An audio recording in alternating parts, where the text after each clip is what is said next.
Magandang umaga po sa inyong lahat. Ito po si Nancy Ramos.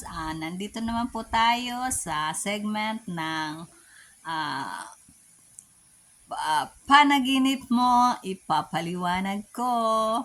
Isa na naman pong segment ng ah, pangarap. Magandang umaga po sa inyong lahat. Nancy Ramos po, the feeling pretty girl. Hello, hello. Ayun po, gaya ng dati, ang panaginip po pag gabi na panaginipan. Panaginip lang po yon. Alas 12 hanggang alas 3, alas 3:30 hanggang alas 4, panaginip po, dala ng pagod natin sa araw-araw. Marami po kasi tayong panaginip sa isang gabi. Minsan 100, hindi natin natatanda. So yung pong natatandaan natin, yun po may meaning, may ibig, ipahiwatig.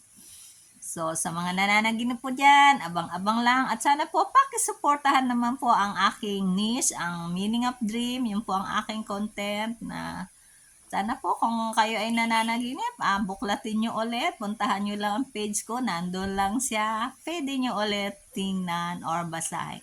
Pwede din nyo pong pakishare. Pabigyan naman po ng reaction. Salamat po. Malaking tulong nyo po yan para sa akin. Lalo na kung pinanood nyo, tapos may ads, pinanood nyo rin yung ads, yun po ang pinakang tulong nyo sa akin. Kasi yung ads na yun, kikita ko doon. Pero hindi kalakihan, maliit lang. Kaya pag hindi nyo pinanood, wala akong kita.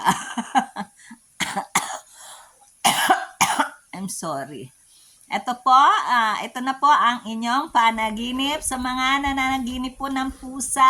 Nag-aalaga pa kayo ng pusa. Kumakarga ba kayo ng pusa? Lumalapit ba sa inyo ang pusa? Ang ibig sabihin po ng nag-aalaga ng pusa, nilapitan ng pusa, meron po kayong kamag-anak, asawa, kaibigan na magsisinungaling sa inyo or may inililihim siya sa inyo. Yun po ang ibig sabihin ng pusa. Paglilihim po or pagsisinungaling ng isang tao ang ipinahihiwatig ng pusa. O pwede rin pong kayo naglilihim or nagsisinungaling sa isang tao. Yun po ang ibig sabihin ng pusa. Sana po nagustuhan nyo ang segment na ito. Panaginip mo, papaliwanag ko. Salamat po ng marami. This is Nancy Ramos, the feeling pretty girl. I love you guys. I love you all. I love you, Lord. Thank you very much.